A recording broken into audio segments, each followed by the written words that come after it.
how are you? I am your Islamic teacher. 2 chapters का काम हम कंप्लीट कर चुके हैं और आज हम तीसरा चैप्टर स्टार्ट करेंगे जिसका नाम है अमानत। मैं इसकी रीडिंग कर रही हूँ, आप गौर से सुनिए।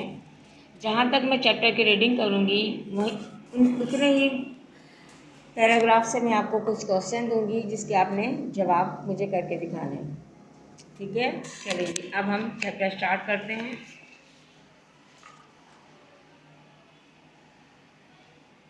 चैप्टर का नाम है अमानत। अमानत का मफ़हूम। अमानत के मायने हैं किसी चीज़ को हिफाजत के लिए दूसरे के पास रख देना। अगर किसी की चीज़ आपके पास अमानत है तो उसके मांगने पर उसको यूं का तू दे देना अमानतदारी है। यानी अमानत के मायने हैं किसी की चीज़ की हिफाजत करना। अगर किसी ने हमारे पास कोई चीज़ रखवाई है तो उसे जिस तरह से उसने चीज़ रखवाई है आप उसे यूं का तू वापस करें, उसमें कोई ख़यानत ना करें।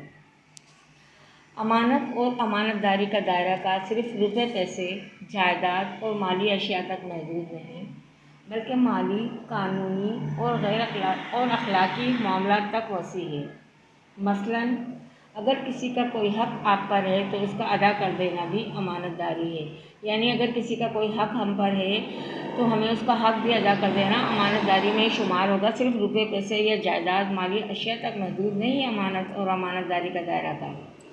ये ज़रूरी नहीं है कि अगर कोई हमारे पास अपने पैसे रखवा कर जाए या जायदाद रखवा कर जाए तो हम वो उसे वापस कर दें तो हम अमानतदार कहलाएंगे। लेकिन नहीं, अगर हम किसी का कोई हक़ भी खा लेंगे, किसी का हक़ तलफ़ी करेंगे तो वो भी हम ख़यानतदार कहलाएंगे। हमें अमानतदारी से उसका हक़ उसे अदा कर देना चाहिए। किसी का कोई राज भी आपके पास उसकी अमानत है, उसकी हिफाजत करना अमानतदारी है। यानी अगर कोई आपको अपना राज बताता है, कोई राज की बात बताता है तो वो भी आपके पास उसकी अमानत है और आप वो किसी तीसरे बंदे को ना बताएं और उसकी हिफाजत करें। अगर किसी ने किसी मामले पर आपसे मशवरा मांगा तो अमानतदारी का तकाज़ा है कि उसे सही मशवरा दिया जाए। जिससे मशवरा किया जाए उसको अमानत से गिर जाती है।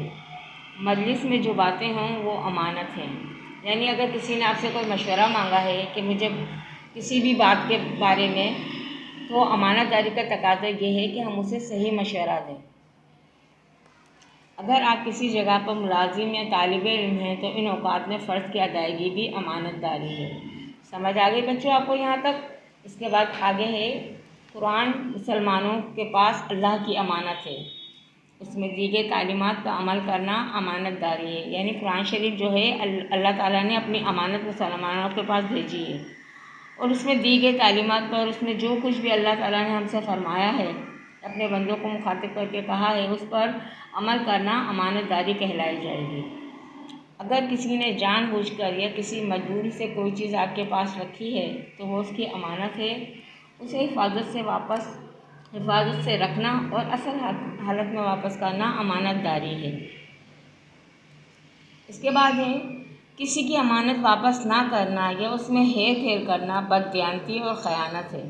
यानी वो बददियानती कहलाई जाएगी, ख़यानत कहलाई जाएगी कि हम किसी की अमानत वापस ना करें, या अगर कोई हमसे कोई किसी चीज़ में मशवरा करता है हम उसे सही मशवरा ना दें, या किसी ने हमें कोई राज की बात बताई है और हम उसके राज को राज ना रख सकें तो ये भी बददियानती और ख़यानत ही कहलाएगी।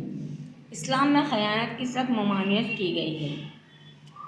कुरान शरीफ का तर्जुमा है सूरह अनफाल में, उसका तर्जुमा है हम और अपनी अमानतों में जानबूझकर ख़यानत ना किया करो। नेक्स्ट पेज पर आ जाएं। ख़यानत को मुनाफिक की एक निशानी करार दिया गया है। यानी जो ख़यानत करता है वो मुनाफिक में से होगा। मोमिन जो होगा वो कभी भी किसी के साथ ख़यानत नहीं करेगा, बददियानती नहीं करेगा। आप सल्लल्लाहु अलैहि वसल्लम ने मुनाफिक की जिन निशानियों का जिक्र फरमाया है उनमें से एक ये है कि जब उसके पास अमानत रखी जाती है तो वो उसमें ख़यानत करता है। इसके बाद नेक्स्ट पैरा है हमारे पास अंबिया कराम की सिफत। अंबिया कराम अलैहिस्सलाम ने ना सिर्फ अल्लाह ताला के अहकामात को पूरी अमानतदारी के साथ लोगों तक पहुंचाया बल्कि लोगों के साथ लेन देन में भी दयानतदारी का सबूत दिया। यानी नबी जितने भी अंबिया कराम इस दुनिया में आए हैं, 1,24,000 पैगम्बर अल्लाह ताला ने भेजे, جو لوگوں کو اللہ تعالیٰ کے احکامات کے بارے میں بتاتے تھے، تو ان انبیاء کرام نے اپنا کام بہت ایمانداری سے پورا کیا اور اللہ کے تمام احکام جو ہے ایمانت داری سے لوگوں تک پہنچائے ہیں اور اس میں کوئی خیانت نہیں کی۔ حضرت موسیٰ علیہ السلام جب مدین میں پہنچے اور شعیب علیہ السلام کی بیٹیوں کی جانوروں کو پانی پلانے میں مدد کی، مدین کی ان 2 لڑکیوں میں سے ایک لڑکی نے اپنے والد سے موسیٰ علیہ السلام کی تعریف ان الفاظ میں کی۔ ترجمہ: اے میرے باپ، اس کو نوکر رکھ لیجئے۔ سب سے اچھا نوکر جس کو آپ رکھنا چاہیں وہ ہے طاقتور اور امانت دار ہو۔ یعنی حضرت موسیٰ علیہ السلام کا یہاں پر ایک قصہ بیان کیا گیا ہے کہ جب وہ مدین میں پہنچے تھے، کیونکہ وہ خود تو جہاں فرعون نے جب ان پر وہاں کی زمین تنگ کر دی تھی تو وہ وہاں سے ہجرت کر کے اللہ کے حکم سے مدین چلے گئے تھے، تو وہاں پر ان کی ملاقات حضرت شعیب علیہ السلام کی بیٹیوں سے ہوئی کہ وہ جب وہاں پہنچے، مدین پہنچے، تو انہوں نے دیکھا کہ ان کی بیٹیاں جو ہے وہ پانی کی بھرنے کے لیے لائن میں کھڑی ہوئی ہیں اور ان کی باری نہیں آ رہی تھی جانوروں کو پانی پلانے کے لیے، تو انہوں نے ان کی مدد کی تھی۔ تو ان لڑکیوں نے گھر جا کر اپنے والد سے حضرت موسیٰ علیہ السلام کی تعریف کرتے ہوئے کہا کہ والد صاحب، اگر آپ کو نوکر رکھنا ہے تو اس کو نوکر رکھ لیں، کیونکہ اس سے اچھا نوکر آپ کو نہیں ملے گا کہ جس کو آپ رکھنا چاہیں وہ طاقتور اور امانت دار ہو۔ یعنی حضرت موسیٰ علیہ السلام امانت دار تھے۔ اللہ تعالیٰ نے قرآن مجید میں اپنے انبیاء کرام کی ان خصوصیت کا ذکر اس طرح بھی کیا ہے۔ ترجمہ: میں تمہارے لیے امانت دار رسول ہوں۔ اس کے بعد ہمارے پیارے پیغمبر حضرت محمد مصطفیٰ صلی اللہ علیہ وسلم کے بارے میں کہ وہ تو بچپن ہی سے صادق و امین مشہور تھے۔ لوگ انہیں، مکہ کے جو لوگ تھے وہ انہیں صادق اور امین کے لقب سے پکارتے تھے۔ جب وہ ابھی نبی ہونے کا انہوں نے اعلان بھی نہیں کیا تھا، انہیں نبوت ملی بھی نہیں تھی، اس سے پہلے وہ بچپن ہی سے صادق اور امین مشہور تھے۔ وہ لوگ کفار مکہ حضرت محمد صلی اللہ علیہ وسلم کے لائے ہوئے دین کے تو مخالف تھے، لیکن ایک بات جس کے بارے میں دوست دشمن سب برملا کہتے تھے وہ تھا آپ صلی اللہ علیہ وسلم کا سچا ہونا اور امانت دار ہونا۔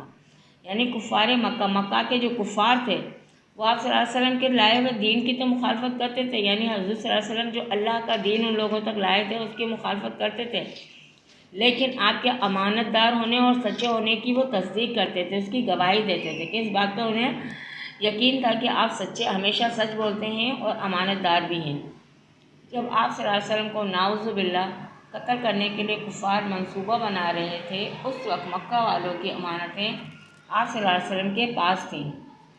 ہجرت سے پہلے آپ صلی اللہ علیہ وسلم نے یہ امانتیں حضرت علی کے سپرد کی اور انہیں کہا کہ صبح ہونے پر یہ امانتیں ان کے مالکوں کو لوٹا دیں۔ اس طرح آپ صلی اللہ علیہ وسلم کی حیات مبارکہ امانت داری کی مثالوں سے بھرپور ہے۔ ٹھیک ہے کلاس، یہاں تک ہم نے آج ریڈنگ کی ہے۔ اب نیکسٹ اس میں آپ لوگ مجھے اپنے وائس میں ریڈنگ کر کے مجھے آپ میسیج سینڈ کریں گے، بھیجیں گے۔ اس کے بعد میں کل آپ لوگوں کو اس کے کوشچن آنسر، جہاں تک ہم نے چیپٹر پڑھا ہے وہاں تک کے کوشچن آنسر میں آپ کو کرواؤں گی، اس لیے آپ لوگ اپنی کاپیز میں ٹائٹل پیج بنا کر رکھیے گا، اور جو مشکل الفاظ ہیں 10 مشکل الفاظ ہیں وہ لکھ کر رکھیں گے، جو آپ کو پڑھنے میں مشکل لگتے ہیں وہ لکھ کر رکھیں گے آپ۔ اس کے بعد ہم کام شروع کریں گے۔ Thank you.